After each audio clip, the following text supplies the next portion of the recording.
अस्सलाम वालेकुम viewers, welcome back to my YouTube channel daily tips with Asma. आज के इस वीडियो में हम आपको बताएंगे शीज़ा नाम के बारे में अनोखी और दिलचस्प मालूमात। शीज़ा नाम का शुमार लड़कियों के नामों में होता है। शीज़ा एक इस्लामी नाम है। शीज़ा नाम की इब्तदाई तारीख अरबी ज़ुबान से निकलती है। शीज़ा नाम की लड़कियों के लिए खुशकिस्मत नंबर 7 माना जाता है।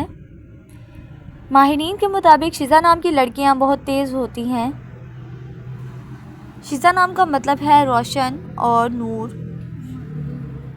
शीज़ा नाम की लड़कियों के लिए खुशकिस्मत दिनों में सोमवार और जुम्मे का दिन शामिल है।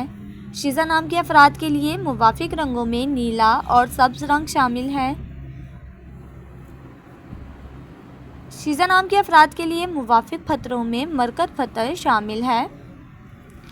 खुशकिस्मती वाली धातों में हिस्सों के हिसाब से चांदी शामिल है। फ्रेंड्स, अगर आप अपने नाम का मतलब जानना चाहते हैं तो कमेंट बॉक्स में अपना नाम लिखें। इंशाल्लाह हम आपके नाम की वीडियो ज़रूर बनाएंगे।